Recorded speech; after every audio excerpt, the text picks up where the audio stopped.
The Ottawa Charge win 3-2 in overtime against the Minnesota Frost. A Takeover Tour thriller. Chicago, you got yourself a very entertaining game. I am so mixed about this game. So first and foremost, yes, they won. They did the thing that I've been asking for. Multiple goals, multiple power play goals, might I add, and they won. They won an honest to goodness game. All those things are great. Yeah, that's what you want to see. At the end of the day, they don't ask how, they ask how many. We won. We scored more goals than Minnesota. Simple as that. But it's games like this where I really wish that Money Puck had a deserve to win-o-meter for the PWHL, because we had no business winning this game. Absolutely none. This game was stolen by Gwyneth Phillips. She single-handedly won this game for the Charge. Single-handedly. Gwyneth Phillips is the most worked goalie in the league. I'll put it that way. I have to concede, yeah, Frankel is currently the front runner for goalie of the year. She's having a mind-blowingly good season. I do not look forward to facing Boston on the 27th because there's no way we're gonna get shut out. And we can just accept that fact now that this team scoring a goal against that goal, get out of town. Get out of town. But Phillips in 6 games has faced 200 shots. Most shots in the league by good margin. We allow so many shots. Again, for a team that doesn't score a lot, you would hope that their defense would at least be good. See, if our games were a bunch of 1-0 games, 2-1 games, even if they were a lot of losses, if they were close games where the shot totals were in the mid-20s or lower, I could stomach that. I could stomach scoring 1 or 2 goals in regulation because everyone... We are allowing over 40 shots. A game, we allow 31.8 shots. Nearly 32 shots a game. A game. Nearly 32 shots per game. Like, that's the season average so far. We're 7 games in. How are our teams still so consistently out shooting? In the second period alone, Minnesota had 22 shots. We had 25 all game. And that includes overtime. So yeah, I'm glad we won, but the problems are still there. We're getting outplayed. We're getting outshot. We got more than 1 goal, right? I can't complain that much about things. In fact, all things considered, 3 goals on 25 shots, that's pretty decent. If we could score at that pace with some level of consistency, this season could be maybe half salvaged. I honestly think that with only 4 teams making the playoffs, our goose is probably cooked. I mean, look at where we are in the standings right now. We've played 7 games. Only the Golden Eyes and Sirens have played 7 games. Everyone else has played less. We're dead last with 5 points. Like, this is a win, but it's not even a win that ties us with the Sirens. We're still a point behind the Sirens. And yes, in theory, if we were to win our next 2 games and, like, you know, shenanigans were to happen in other games, we could theoretically finish, like, the calendar year in a playoff spot, but be for real. I hope we get a point. Like, it's sad to say, 2 points would be nice. If between Toronto and Boston we could get 2 points, it'd be nice. Because right now, the way this season is going, not only is it looking like a rebuild, it's looking like a rebuild where you're just going to have to hope that you get enough of those wins that it's fun for the core pieces that you're going to need moving forward. You know, I talked about it in my last video. Why would Phillips want to come back to this when her contract expires? When she's left out to dry. She willed this team to victory. Any other team, Phillips has this game won 10 minutes left in the third, like it's a 3-1, 4-1 game. Any other team in the league isn't allowing 40 plus shots with this level of consistency against her. Again, Boston, are you kidding me? With the goalie that they have? And it's not like Frankel's getting peppered. It's not like she's consistently facing 40 shots a night. Guess who is? Guess who is constantly having to face 30 plus shots, 40 plus shots, night in and night out. And I'm going to say it, I don't think that if Frankel was on this team, I don't think it would have made a lick of difference. I do think that in terms of skill, on just a pure skill level, Phillips and Frankel are relatively evenly matched. Just one is on a competently run team in terms of offense, defense. That no, the Fleet are not going to consistently allow 40 shots. That no, the Fleet aren't going to be scoring 1, maybe 2 goals. So a lot of those issues were still present. Like, this is a game that I think if we were to play it 9 times out of 10, we lose. If we were to play it 10 times, we lose 9. Now, yeah, this was the win. I can't be too mad at a win. And look, it's the PWHL. Things change like that. For all we know, something's going to happen. You know, if a Frankel injury could maybe completely blow up Boston's season. Olympics, so much weird things can happen as a result of the Olympics. Some players could get hot or get cold. Maybe Clark will finally find it and she'll get like a 7-game goal streak. Who knows, right? Maybe this is the start of something good. But I look at the evidence. We won this game and we didn't play like the better team lost this game. The better team lost. Now look. The Charge have been on the other end of it. This season they were on the other end of it, where I felt like they actually played pretty well, and were playing at least decent, or outplaying opponents, and didn't work out. They still ended up losing. So look, that's part of the game, and at least we found a way to win. That is step one. If you want to turn around your season, step one is find a way to win the game. You know, it might have to come gritty. Getting a goal here, a goal there, you know, big saves. Sometimes just getting that one win is what you need to change that momentum, you know, and to change that mentality from, you know, whatever was going on to, hey, you know, we can win. We can do this. You know, lots of hockey, but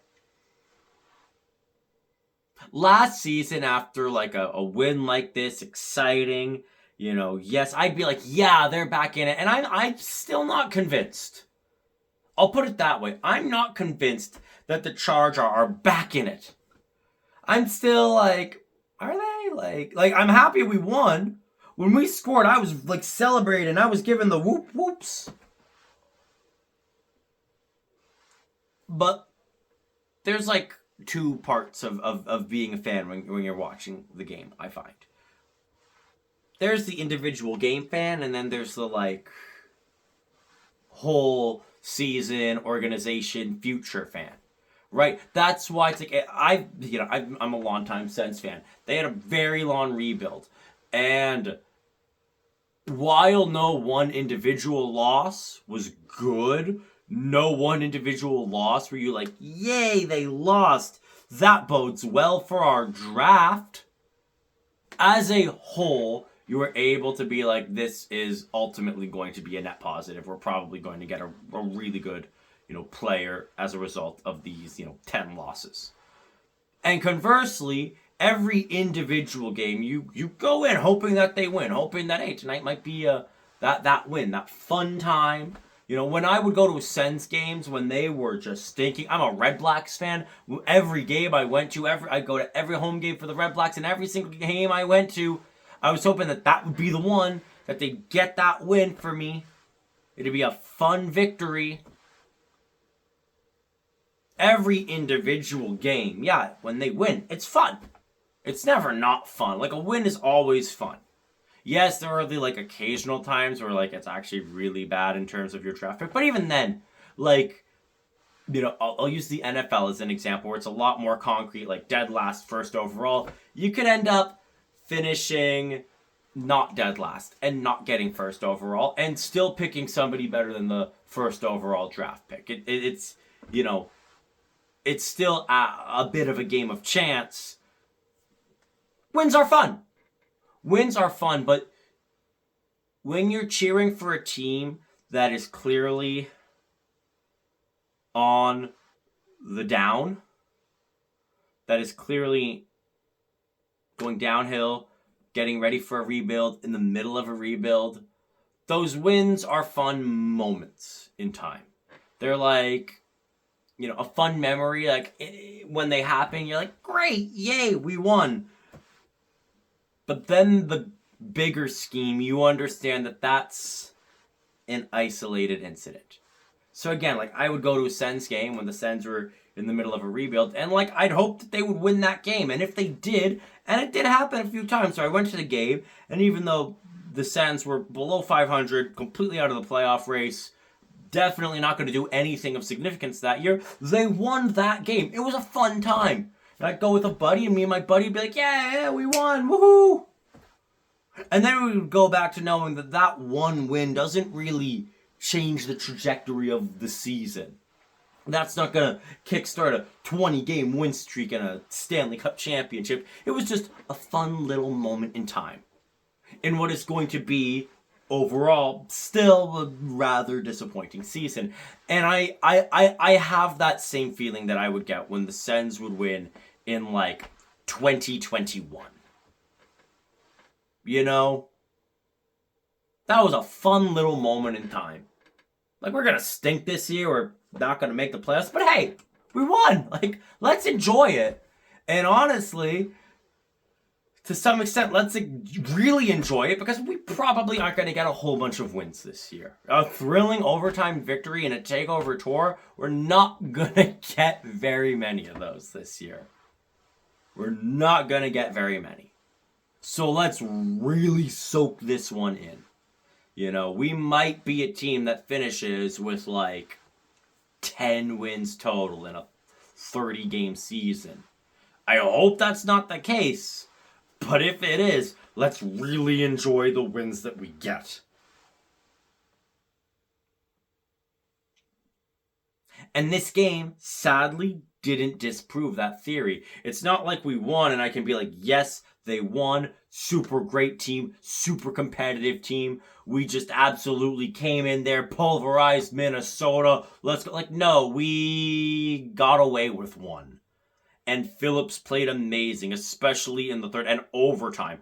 Overtime, Minnesota had chance after chance to end it, and Gwyneth Phillips refused to lose this game. She was not losing. And that was a big factor in us winning this game. That was a huge factor. You know, okay, we can go over it. Start of the game, Minnesota had a bit more momentum, but it was relatively even. They take an early penalty, and I'm thinking, please, for the love of everything, score. And guess what? They do! Ranja Savalainen entering the zone, gets it past Hensley, 1-0. Ottawa takes the lead. And that's where the score would stay for the period. Minnesota has a good response. There's a great shot right after our goal. Phillips, robbery with the glove. We take a penalty, and it is a threatening power play. Penalties are still a problem for us. But on this one, they don't score. And even though the rest of the first period is basically all Minnesota, it ends with us up 1-0. And, you know, you hope that we adjusted going into the second to match their energy. We really don't. Minnesota controls every single period. We just got away with it. They even controlled overtime, in my opinion. And sometimes you get away with one. In the second period, we get a few good chances, and then we take a penalty. Again. And Minnesota is looking really threatening. Again. And what do? Take another penalty. So that's already number 3. McMahon got the first 2.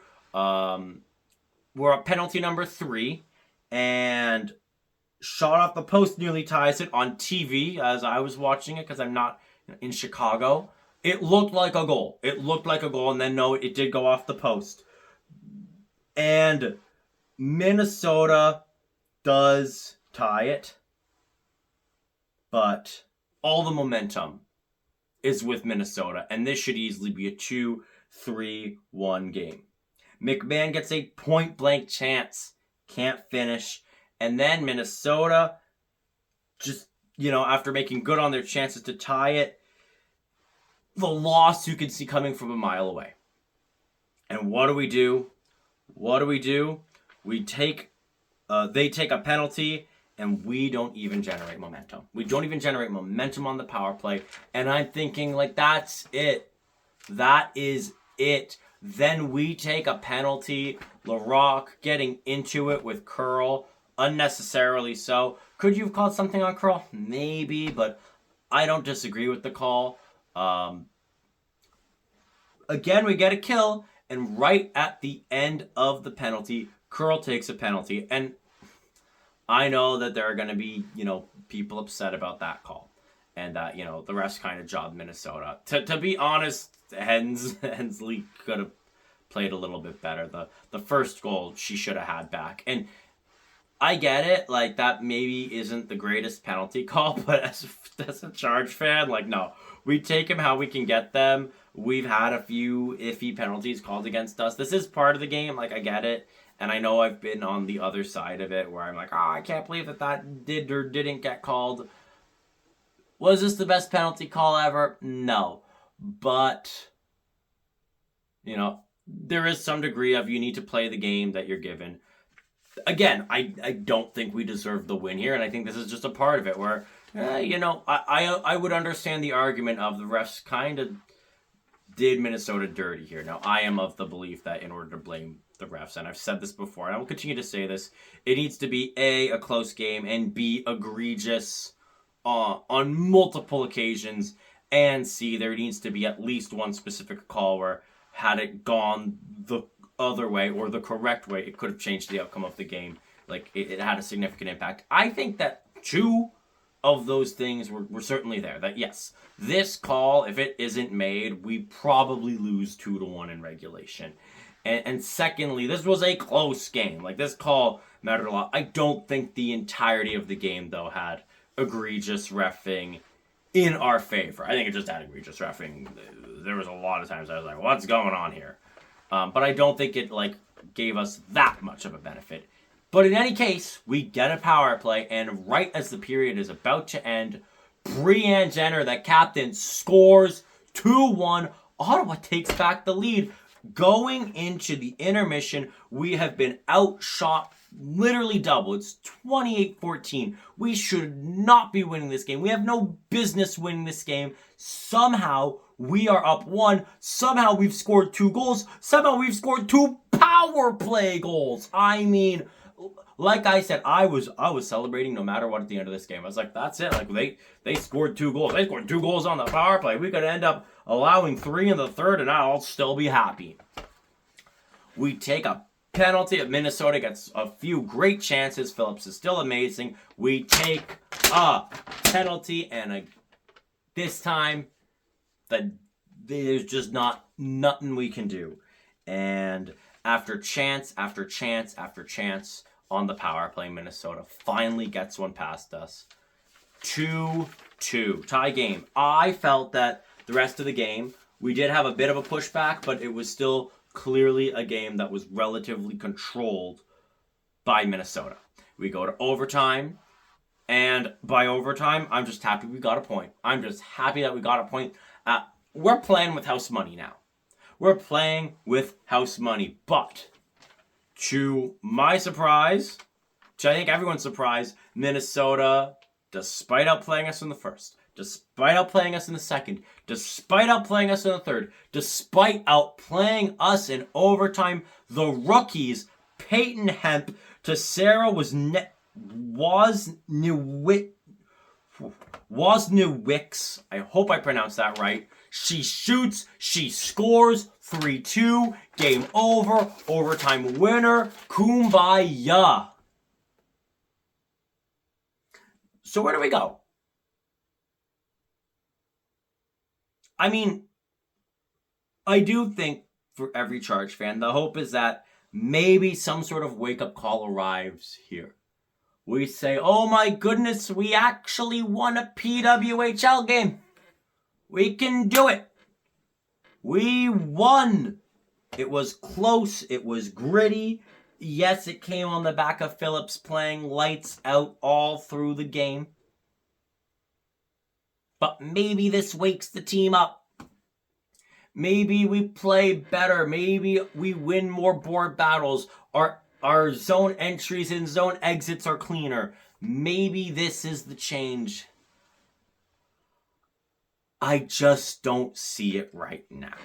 I just have a tough time seeing it.